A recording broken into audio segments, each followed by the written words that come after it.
네, 매주 이 시간 어려운 경제 소식을 알기 쉽게 풀어주는 코너를 저희가 마련하고 있습니다. 오늘도 박연미 경제평론가 제 옆에 나와 있습니다. 어서 오십시오. 안녕하세요. 네, 오늘은 이제 세수 얘기를 해봐야 되는데 네. 세수 결손, 그러니까 세금이 잘 안 거친다는 얘기죠. 이거 지금 계속 언론 보도가 나오고 있는데 상황이 얼마나 심각한지 좀 확인해봐야 될 것 같아요. 네, 세금이 좀 부족하다 이런 얘기인데 세금이 뭘 기준으로 얼마나 부족하냐 이거 먼저 설명을 좀 드리면 정부가 올해 거둘 것으로 예상했던 세금이 총 400조 5천억 원입니다.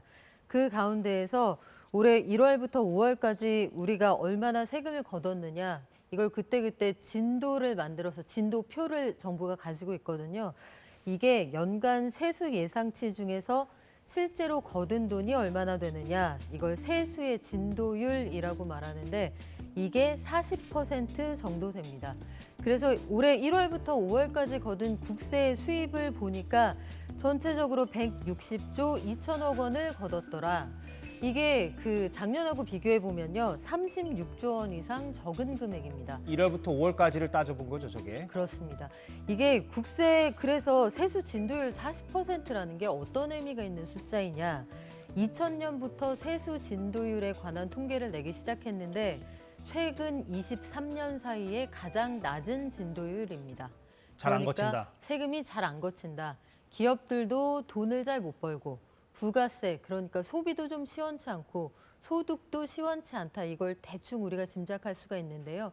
구체적으로 세목별로 어디에서 얼마나 구멍이 나고 있는지 좀 더 자세히 설명을 드리겠습니다. 그래서 언론에서는 좀 법인세 얘기도 하는 것 같고 지금 말씀하신 그 세목 설명을 좀 해주신다면. 네, 우리 국세 수입에 3대장이 있거든요. 3대장, 첫 번째는 소득세, 2등이 법인세, 3등이 부가세입니다. 부가세는 7월에 신고를 하게 되니까 아직까지 얼마나 신고를 해서 얼마나 거치게 될지 추계가 되지 않았고요. 지금 법인세와 소득세 수입이 어느 정도 될 거냐, 이건 어림잡을 수가 있는 상황이거든요. 일단 법인세 수입 5월까지 모두 43조 6천억 원어치 거쳤습니다. 이게 작년하고 비교를 해보면 일단 그래프가 쪼그라들었다. 눈으로 직관적으로 확인을 하실 수가 있는 상황인데 17조 정도가. 그렇습니다. 법인세가 줄어들 것 같다. 이것도 예상이 되는 것이 올해 경기가 좀 좋지 않은 상황이죠.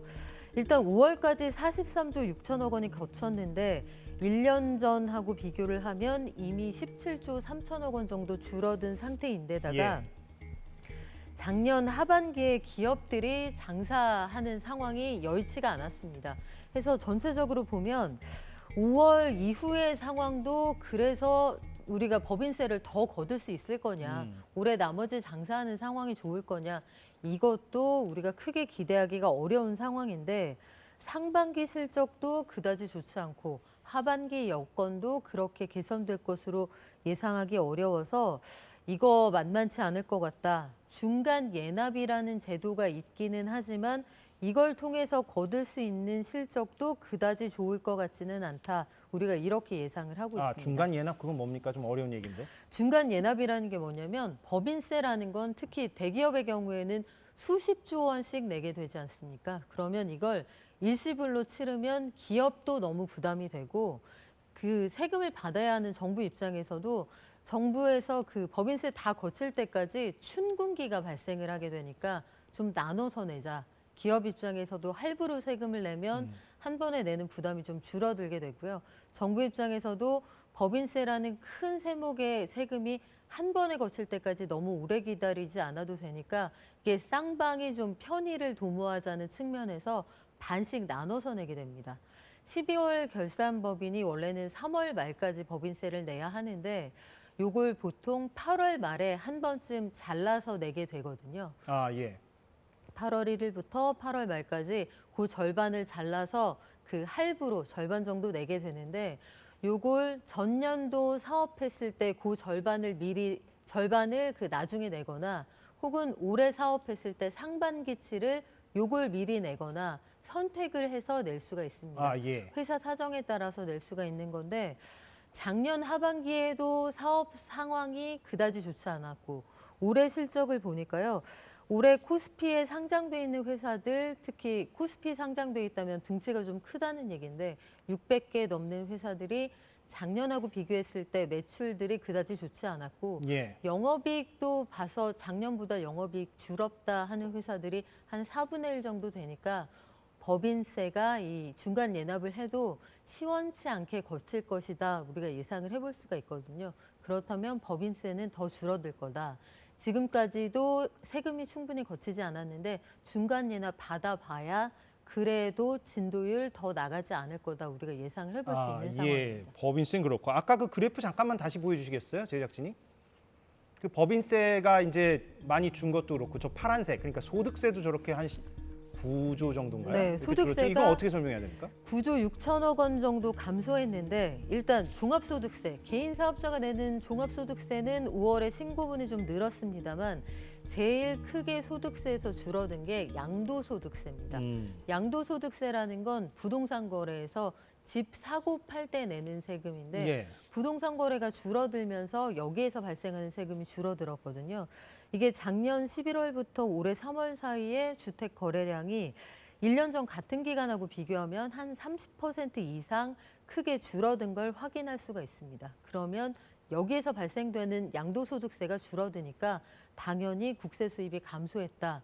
그런데 올해 들어서 상반기에 약간 부동산 가격이 좀 움직인다 이런 보도들이 있습니다만 기본적으로 한국부동산원의 통계에 대한 신뢰도가 낮아서 감사원 감사가 이루어지고 있는 상황이고 거래량 증가세 자체가 그다지 폭발적이진 않거든요.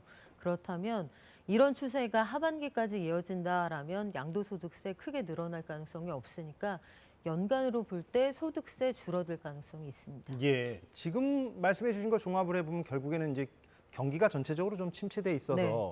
세금이 잘 안 거친다는 취지로 제가 이해가 되는데 근데 이제 정부는 이른바 상저하고를 기대하고 있잖아요. 하반기 가면은 조금 사정이 나아질 것이다 이렇게 기대하고 있는데 실제 뭐 그렇게 될지 안 될지 모르겠습니다만 네. 근데 지금 말씀해 주신 거를 제가 이렇게 쭉 들어보면 하반기 가도 이렇게 썩 신통치 않을 것 같다는 생각도 들고 그렇죠. 어떻습니까? 일단 저의 예상이 틀리길 바랍니다만 예. 한국은행이 예상하고 있는 올해 우리나라의 성장 경로를 봐도 1%대 중반을 보고 있거든요. 1%대 중반이라는 게 우리나라의 잠재 성장률을 밑도는 성장세이기 때문에 이걸 결코 정상적인 성장의 경로라고 볼 수 없고 예.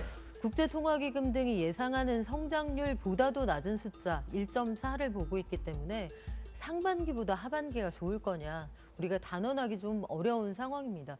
전체적으로 보면 우리나라의 올해 성장세를 예단하기 어렵다. 하반기에도 고전할 수 있다. 이런 상황이고요. 지난 주말에 무역 적자 16개월 만에 탈출했다는 소식이 있었지만 예. 이것도 역시 그 에너지 가격이 하락했다는 고덕을 좀 받고 해외 법인에서 국내로 그 배당 수입들을 한국으로 보냈다. 이런 것들이 장부상으로 좀 흑자가 늘어나는 건데 수출 잘해서 경상 흑자를 만들어낼 수 있는 그런 상황은 아니거든요. 그래서 불황형 흑자다 이렇게 뭐 언론에서 표현하기도 하더라고요. 네, 뭐 그렇게라도 되면 다행입니다만 전체적으로 볼 때 하반기가 크게 나아질 거냐 지금은 좀 예단하기는 어렵습니다. 예. 그래서 세금이 이렇게 안 거치면 결국 세금을 걷어야 이제 정부가 돈을 쓰는 건데. 네. 근데 긴급하게 이제 한국은행한테서 돈을 빌릴 수 있는 제도가 있다고요? 네, 그렇습니다. 세수가 부족할 때 정부가 장단기에 그 사용할 수 있는 제도가 있는데요. 단기 1년 이내에 이걸 해결할 수 있는 상황이라면 한국은행에서 급전을 꿔올 수 있는 제도가 있습니다. 아, 예. 단기 차입인데요. 한국은행에서 이걸 꿔다가 쓰고 그 해의 세금으로 메울 수 있는 그런 제도인데 이게 한국은행에서 올해 갖다 쓸 수 있는 한도가 50조 원이거든요. 근데 이미 현재 끌어다 쓴 돈이 48조 1천억 원. 다 썼네요, 거의. 한도에 거의 그 턱까지 차 있는 상황이라 한도가 얼마 남지 않았기도 하고 한국은행에서 이렇게 갖다 쓰면 간편하기는 한데 이런 식으로 그 쌈짓돈처럼 갖다 쓰는 게 버릇이 들면 안 되기 때문에 이렇게 되면 이게 사실상 통화를 증발하는 효과가 있거든요. 아, 예. 증발이라는 건 돈을 더 찍어내는 효과라는 뜻이기 때문에 시중에 돈이 풀리니까. 그렇죠. 이게 인플레를 자극할 수 있습니다. 이런 채로 돈을 오래 정부가 못 갚는 상황이 된다라면 사실상 돈을 더 발행한 것과 같은 효과를 만들 수 있어서 좋은 방식은 아닙니다. 아, 예. 그 거의 50조 원 중에 아까 말씀하신 그 48조 원 이상을 네. 빌려다 썼는데 갚았습니까? 지금 어떻게 되는 겁니까? 아직까지 해결된 건 아니고요. 누적 예. 한도 올해 50조 원까지 쓸 수 있는데 48조 1,000억까지 썼으니까 예. 요거 올해 안에 이제 해결을 해야죠. 해결을 해야 되는 네. 거고. 근데 아까 말씀하신 대로 그것이 어찌 됐건 그 인플레이션을 자극할 수 있는 어떤 우려는 또 한편으로 우리가 네. 생각해봐야 할 포인트라는 그렇습니다. 말씀이시죠. 아, 예. 근데 이 세수 부족에 대해서 정부가 이제 고민이 깊으니까 추경호 부총리가 얼마 전에 얘기한 녹취가 있는데 한번 저희가 좀 보고 오겠습니다. 현재 추경을 검토하고 있지 않다 이렇게 말씀드리겠습니다. 그럼에도 불구하고 민생 관련 당초 편성된 예산은 차질없이 지출할 것이다. 그 재원은 지난번에 결산 때 발생한 세계 잉여금을 이입을 했고 그리고 기금의 여유 재원 등을 활용해서 대응해 나갈 예정입니다. 예, 추경호 부총리가 한 발언 가운데 마지막 부분, 그러니까 지금 세금이 안 거치는 부분에 대해서 세계 잉여금이랑 기금의 여유 재원을 활용해서 대응을 해 나가겠다라고 네. 했는데 이 둘 다 좀 어려워요. 세계 잉여금이란 건 뭐고 어떻게 이걸로 대응을 한다는 겁니까? 네, 잉여라는 게 남는다는 거죠. 세계 잉여금은 세금으로 걷었는데 안 쓰고 남은 돈. 작년에 거둔 세금 중에서 남아있는 돈을 끌어다 쓸 수 있다 이런 얘기인데요. 작년 거. 예. 네, 작년에 일반 회계에서 그 세금 중에서 걷었는데 안 쓰고 남은 돈이 한 6조 원 정도 됩니다. 그런데 그 국가재정법상 안 쓰고 남은 세금은 제일 먼저 나랏빚을 갚게 돼 있거든요. 그리고 지방 교부금을 좀 주게 돼 있고 이런 것들 차 떼고 포 떼고 남으면 그러고 남는 돈은 한 2조 7,500억 원 정도 됩니다. 이 돈은 끌어다 쓸 수 있는 돈인데요. 이거 끌어다 써도 앞서 말씀드린 그 올해 부족할 것으로 예상되는 돈이 근 40조 원에 이르니까 턱없이 부족하다. 그리고 두 번째, 기금의 여유 재원이라는 건 정부가 가지고 있는 여러 가지 기금, 운용하고 있는 기금들이 한 68개 정도 되는데 그 가운데에서 국민연금 같은 것들은 사회보장성 기금이기 때문에 건드릴 수 없고요. 그거 말고 특정한 사업을 위해서 걷는 그런 기금들이 있습니다. 예컨대 국민연금 이외에 주택도시기금 아니면 국민건강증진기금 같은 것들 이런 것들은 특정한 목적을 위해서 그 어떤 뭐 티켓을 살 때 일부를 떼어서 모은다든지 하는 방식으로 모아두는데 여기에서 당장 필요하지 않은 돈주머니를 좀 갖다 쓰고 나중에 채운다 할 수 있지만 68개 기금에서 그런 사업기금 다 모은다고 해도 이게 한 26조 원 정도밖에 안 되거든요. 다 갖다 써도 모자라거니와 통상적으로 이런 사업의 기금 갖다 쓰는 거의 최대 한도를 역대 정부는 한 5조 원 정도로 받기 때문에 26조는 다 가져올 수도 없다. 그렇죠. 예. 이게 예. 뭐 법률로 정해진 건 아닙니다만 그 통상적으로 우리가 해왔던 관행상의 불문율이 한 5, 6조 원 정도 됐습니다. 그러면 그 기금에서도 뭐 써야 할 곳이 있긴 있을 테니까요. 그렇죠. 예. 그리고 그 5조 원하고 앞서 세금 쓰고 남은 돈 합쳐도 한 7조 원 정도 되니까 그래도 모자란 돈이 제법 있을 거다 이렇게 예상을 할 수 있습니다. 예. 그래서 정부가 부족한 세수를 메우기 위해서 일부 세제 지원 조치를 좀 회수한 부분도 있다는 보도도 있는 것 같은데. 네, 예. 차량 그 차 살 때 우리 개별 소비세 깎아줬잖아요. 이게 2018년 이후에 사실 거의 무기한으로 연장이 되어 왔는데 이번에 사람들이 예상했던 것과 달리 개별 소비세 연장하지 않겠다 이런 방침을 밝혔죠. 그래서 차값이 7월부터 좀 비싸졌습니다. 그런데 이걸 통해서 거둘 수 있는 세수의 기대 세수가 한 5천억 원밖에 안 됨에도 불구하고 정부가 이 조치를 종료를 하겠다고 했거든요. 그만큼 급하다는 뜻이고 그렇다면 유추해서 생각해 볼 수 있는 건 유류세 인하 조치가 조만간 끝나겠구나. 기름값이 많이 떨어졌으니까요. 그 사이에. 그리고 종부세 관련해서 공정시장가액 비율이라고 그냥 간단히 말씀드리면 종부세를 할인해주는 제도가 있습니다. 이게 지금은 60%까지 떨어져 있는데 요거 좀 올릴 가능성이 있습니다. 그래서 할인을 덜 해준다. 할인을 덜 해줄 가능성이 있죠. 그래서 어쨌든 공시가격이 지금 떨어져 있으니까 공정시장가액 비율 요거는 좀 달리합시다. 할인해주는 비율을 좀 조정합시다. 이런 얘기가 나올 가능성이 현재로선 커 보입니다. 예.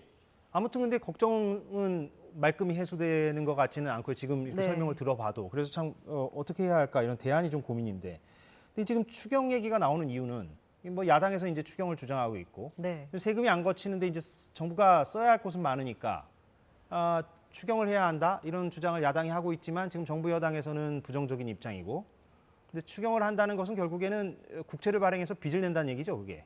그렇죠. 국채 예. 발행해서 빚을 낸다는 얘기고 그 나라 빚이 늘어나는 것도 늘어나는 거지만 다른 한쪽에서는 돈을 시중에 더 푼다는 얘기이기 때문에 우리가 그동안 0.5에서 3.5까지 기준금리를 빠르게 올려왔잖아요. 올려왔는데. 그러니까 3%포인트의 기준금리 인상이 사실상 무력화될 수도 있다는 얘기거든요. 그러니까 그 부분에서 물가를 자극한다는 고민이 있는 겁니다. 그러면 세금은 안 거치고 대안이라고 지금 거론되는 것들은 찔끔이라는 표현은 제가 안 쓰겠습니다만 아무튼 그걸 메우기에는 좀 많이 부족해 보이고 추경은 또 지금 여야 간의 입장이 엇갈리고 말씀하신 그런 부작용도 네. 우려되고 그럼 뭐 어떻게 해야 됩니까? 이게 참 걱정이네요. 그렇다면 아마 마른 행주를 쥐어짤 가능성이 있는데 말씀드린 그런 여러 가지 재정적 기술 플러스 예산의 불용이 나타날 가능성이 있어요. 그러니까 기존에 올해 사업에서 이렇게 쓰겠습니다 하고 잡아놓은 예산 가운데 올해 사업비를 지출하지 않는 방식으로 그래서 거기에서 예산이 남으면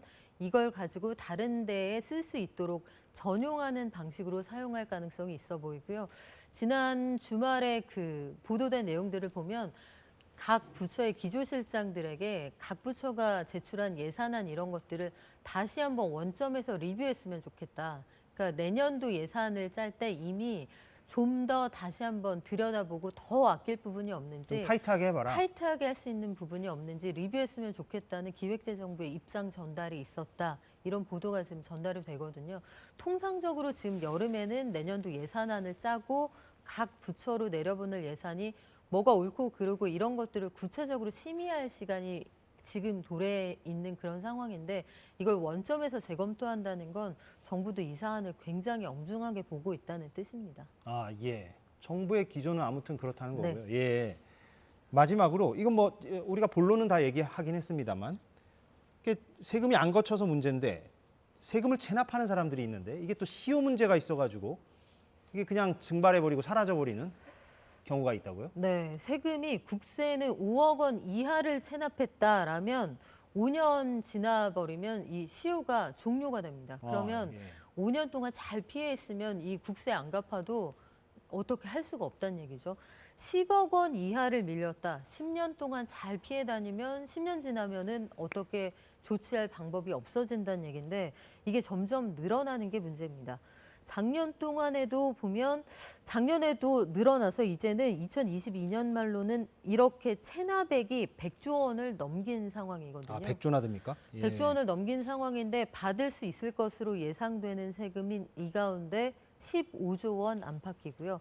85조 원 정도는 이제 못 받을 것 같다. 정리 보류 체납액으로 분류가 돼서 이거 시간 지나가면 그냥 증발하는 그런 세금으로 분류될 것 같습니다. 예. 참 역설적이군요. 그러니까요. 예. 알겠습니다. 박영미 평론가와 세수 부종 얘기 해봤습니다. 고맙습니다. 네, 오늘 사사건건 여기까지 하겠습니다. 내일 오후 4시에 돌아오겠습니다. 고맙습니다.